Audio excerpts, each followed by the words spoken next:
Good morning and welcome to the Haven Financial Group radio show. I'm Larry Kalvig, founder and CEO of the Haven Financial Group. Feel free to give us a call at 612-504-8400 or visit us online at havenfinancialgroup.com. Check out our calendar of events, educational classes, all kinds of great retirement tools. Kim, good to be with you. We got a lot to talk about today. Great to be with you as well. Here we are in the middle of October already. My goodness gracious. You guys starting your holiday shopping? Is your wife doing that? I hope not. I like to celebrate Thanksgiving first, give thanks, and then I fight her on decorating before Thanksgiving. So it's an uphill battle that I fight every year, but I think I lost the battle last year. I was going to say, a good marriage, remember, it's compromise. Whatever she'd like, that's what you do. Yeah, in almost 30 years, I figured that out. Well, it's good to have Kyle Thomas with us this week. And of course, he's a certified financial planner with the Haven Financial Group. Kyle, always good to have you. Yeah, thank you so much for having me. I'm happy to be back. Absolutely. We're going to be talking about preparing for retirement for higher inflation. While we watch sort of this inflation has been softening a little bit, it certainly is not gone. And we all know that. I think every time we, go to the gas pump or we go to the grocery store, we are still certainly seeing the effects. So we want to talk a little bit about preparing for your retirement and still dealing with these issues when it comes to inflation.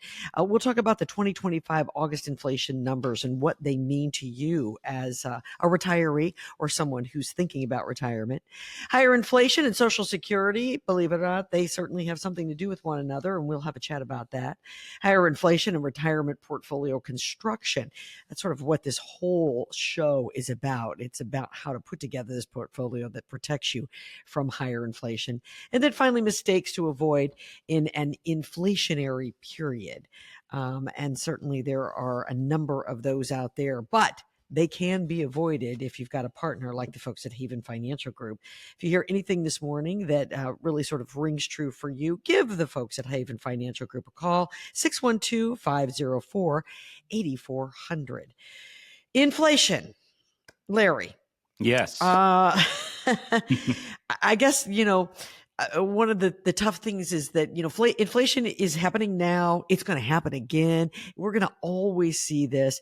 So how in the world do you help your partners prepare for inflation when it comes to retirement?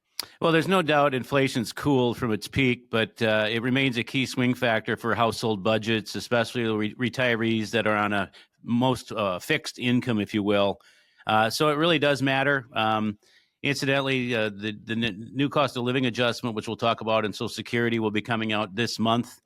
But it does affect people's budgets. It does affect Social Security, all these things that we're going to talk about on today's show. But we really, you said it very well. Inflation comes and it goes, just like the market goes up and it goes down. I mean, it's very obvious, but when we live in the moment, it seems to really, it feels like it affects us more. So, when we sit down with folks, we stress having, a good idea of what your budget, let's factor in inflation. We've done it for years as we build out plans for folks that are, whether they're younger, they're looking to retire, they're 5 years or in retirement. We go through the same exact process every single time. And I get a kick out of sometimes some advisors, they don't factor in inflation, which to me doesn't make any sense at all, because it really does change things drastically as it relates to money, the purchasing power of the dollar, and how long those retirement dollars are going to last. So again, it's important to address the issue. How do you go about factoring that in, Kyle? I mean, you don't know what those swings of inflation might look like. So when you're putting together someone's portfolio, tell me a little bit about the steps that you take to try to protect those portfolios from future inflation. Yeah, that's a great question. And trying to guess what inflation is going to be is just as good of a guess as what the stock market's going to be, right? But so that's why we have thousands of different trials that we run essentially, and we pick a base inflation rate that is conservative in general, right? It's a little higher than what we would expect it to be going forward, just because we want that conservative aspect of, well, what if inflation ends up actually being worse than what we are actually expecting? So we we've been trending towards doing about a 3% inflation rate inside of our models now when we're planning out for 30, 40 years of retirement for our clients. And that has a big impact over time, because just like your returns can compound, inflation can compound, and it has a huge effect and eats away at your earnings over time. Because a lot of people don't think about inflation as an expense. I mean, it really is an expense. If you get a 6% return, but inflation's 3%, your real return is actually 3%. You only made 3% that year. If you look at what that dollar actually does for you. So if you made 3% and inflation's 3%, you actually kind of broke even for the year. So that's why it's really important to understand what inflation is and plan for it for a long extended period of time, because there are going to be years where it can go up to 8 or 9% like it did just a few years ago. And we want to be prepared for all of those situations. So that's why we send thousands of different trials into our model, and all these trials have different inflation assumptions. Okay. So let's take a look as we move forward. And as Larry was saying, we're going to talk about how it affects Social Security, and we're going to talk about some of the mistakes you might make. But before we do so, let's just sort of get a real solid idea of where we are right now. So let's look back at August numbers. We're always about a month and a half, reporting. So let's look at August numbers and talk about where the inflation numbers were then, and maybe that can give us a good basis for the rest of the conversation.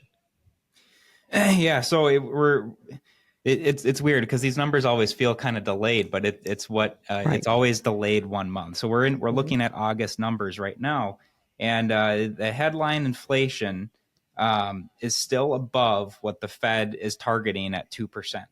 So it's still above that mark, and we've been above that mark for a few years now, and that's also why the Fed hasn't necessarily been lowering rates, because they've been trying to get us to that 2%. But the good news is we are trending downwards. So we're getting closer to that mark, and we could potentially even see rate cuts before we even hit that mark.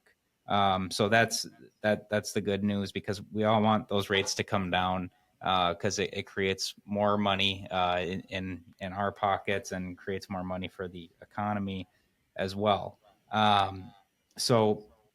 Yes, inflation is trending in the right direction. So that's what we all want, because we do want some inflation, but we don't want it to be what it has been in these last few years. Sure.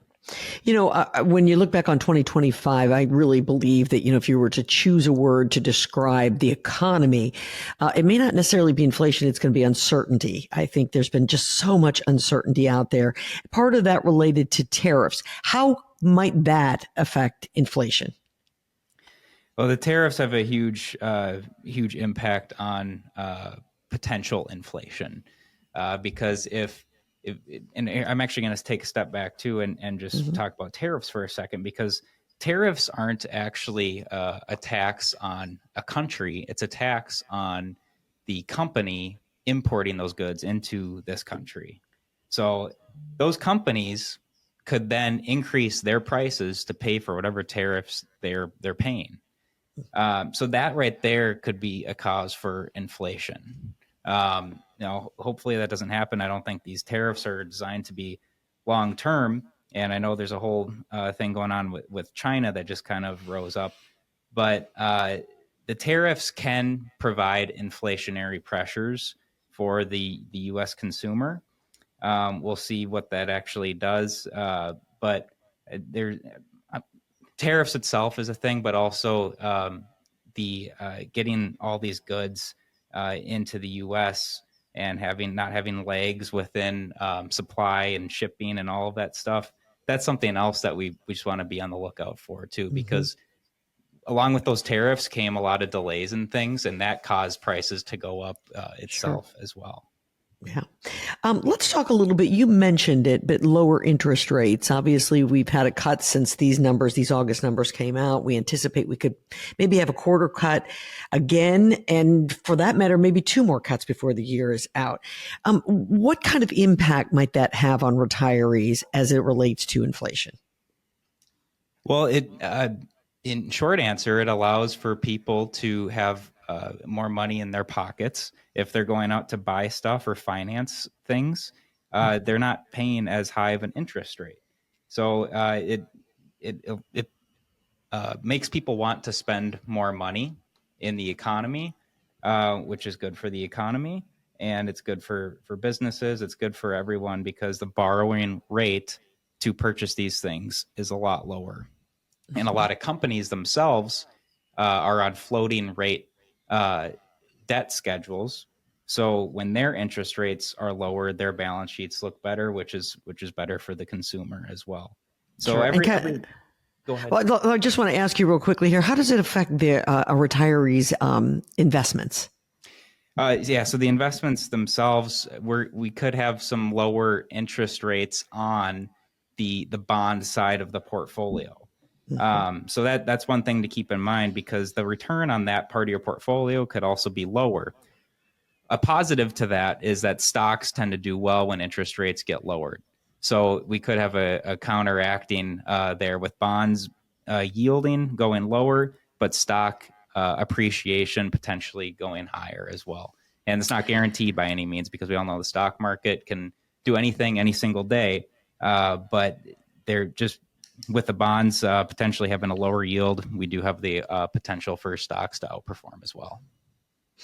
We're talking about inflation and how it could and does impact retirees' portfolios. We're going to move on to talk about Social Security here in just a moment. We're just sort of laying the groundwork for this conversation, looking at August inflation numbers, still above the Fed's 2% target. We've been above the Fed's 2% target for a number of years. So we want to continue this conversation on the other side. 612-504-8400. That's how you get hold of the folks here at Haven Financial Group. Give them a call. Let them know that you've heard us here on the radio. You'd like to have your portfolio maybe tested to see if you're prepared for this continued inflation. When we come back, again, we're going to talk about inflation and Social Security. This is the Haven Financial Group Radio Show.